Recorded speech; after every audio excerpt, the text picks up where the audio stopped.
यज्ञ होने की बजाय उन तीनों के भक्तों में वाद विवाद शुरू हो गए।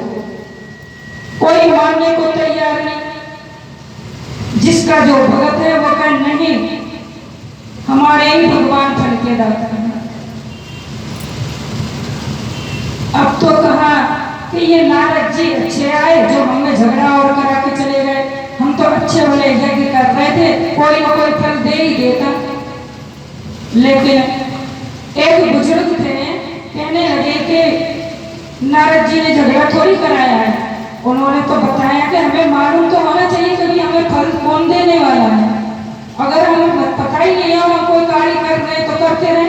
अब जैसे हम भागवत कर रहे हैं, ये ज्ञान यज्ञ है और ये हम कन्हैया की कथा कर रहे हैं, तो हमें मालूम है ना, तो ऐसे मालूम होना चाहिए भाई हम किसके लिए कर रहे हैं।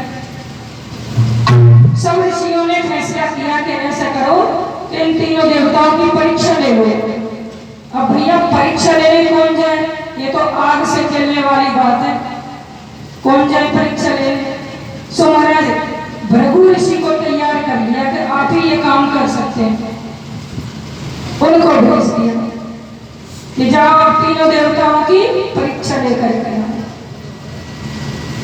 भृगु ऋषि ब्रह्मा के पुत्र हैं, जो 9 ऋषियों की बताएंगे। जो ब्रह्मा जी ने मानसिक सृष्टि में 9 ऋषि पैदा किए थे, उनमें ये भृगु भी है, ब्रह्मा जी के पुत्र हैं। तो भृगु ऋषि को भेजा गया कि जाओ तुम तीनों देवताओं की परीक्षा लेकर के आओ। सो भृगु जी चले और सीधे ब्रह्मलोक पहुंच गए। ब्रह्मलोक जाकर के ब्रह्मलोक में पहुंच करके ब्रह्मा जी की सभा लगी हुई है। पूरा सभा जो प्रसाद है वो भरा हुआ है और भृगु ऋषि जाकर के सीधे खड़े हो गए ब्रह्मा जी के सामने।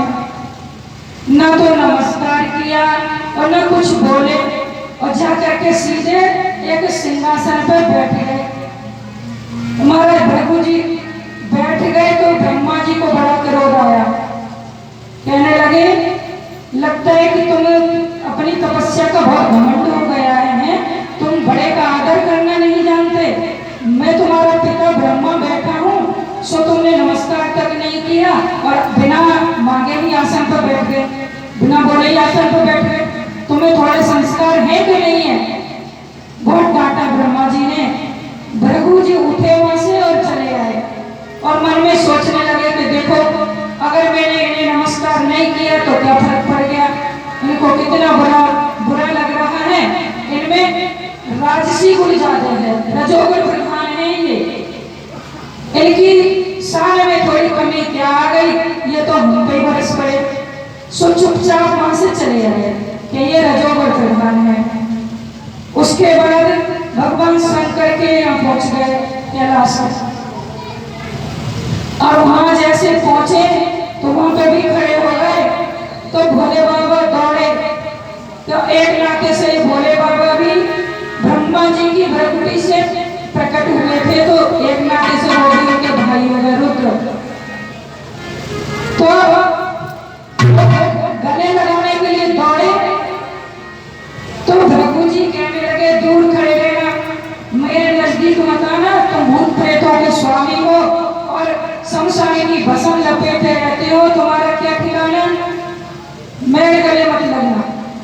तो भगवान शंकर को क्रोध आ गया एकदम और त्रिशूल लेके मारने को दौड़े तो माता पार्वती ने चरण पकड़ लिए और कहने लगे कि प्रभु ये नादान है और ऐसी छोटी छोटी बातें तो चलती रहती हैं, इस बात पे इतना क्रोध थोड़ी कि किसी के प्राण ले लो।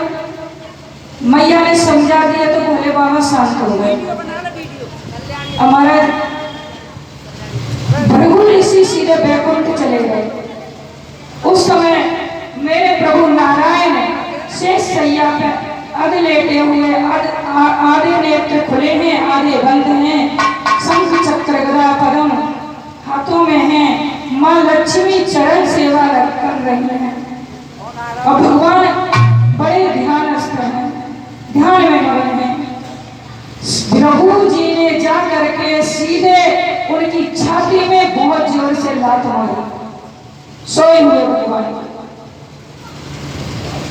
भगवान एकदम उठ करके बैठ गए और बोले कि ऋषिराज, मैं जान न सका कि आप आ रहे हैं और मुझसे बड़ी भूल हुई कि मैंने आपका स्वागत नहीं किया और मेरा हृदय बहुत कठोर है पत्थर की तरह, लेकिन आपके चरण बड़े कोमल हैं, आप तो ऋषि हैं। और भगवान बैठ करके उनके चरणों को सहलाने लगे। माँ लक्ष्मी को क्रोध आया, कहने लगी एक तो इस ऋषि ने आपकी छाती में लात मारी है, आप जानते हैं छाती में किसका निवास है? भगवान बोले देवी मैं जानता हूँ। भगवान के वक्षस्थल पर माँ लक्ष्मी रहती हैं। लक्ष्मी कहने लगी मुझे लात मारी है इस ब्राह्मण ने, मैं ब्राह्मण के घर कभी नहीं जाऊंगी। भगवान समझाते हैं कि देवी आपको पता नहीं है, जब आप रुक्मिणी बनी थी तो आपने ब्राह्मण के द्वारा ही पत्रिका भेजी थी मुझे, सो ब्राह्मण ने तुम्हारी शादी करवाई थी। माँ लक्ष्मी चुप हो गई और भृगु जी उनकी परीक्षा में सफल हुए और उन देव जो ऋषि यज्ञ कर रहे थे उनको बताया कि सतुगुण प्रधान केवल नारायण हैं और वो ही सबके फल के दाता हैं। हम किसी की भी भजन पूजा पाठ कुछ भी करें, लेकिन एक फल केवल नारायण देते हैं। भगवान ही फल के दाता हैं। भगवान कहते हैं कि तुम किसी को भजो, लेकिन फल का देने वाला मैं ही हूँ, मैं उसके द्वारा दिलवाता हूँ। जो सीधा मुझे भजता है उसका क्या कहना, उसको बल्कि देर में फल मिलता है। दूसरों का भजन करता है तो मैं जल्दी दिलवा देता हूँ किस्सा कट, लेकिन उसको मेरी प्राप्ति नहीं होती।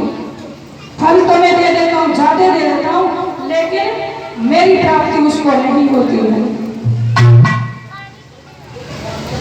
तो इस प्रकार त्रिदेवों की परीक्षा हुई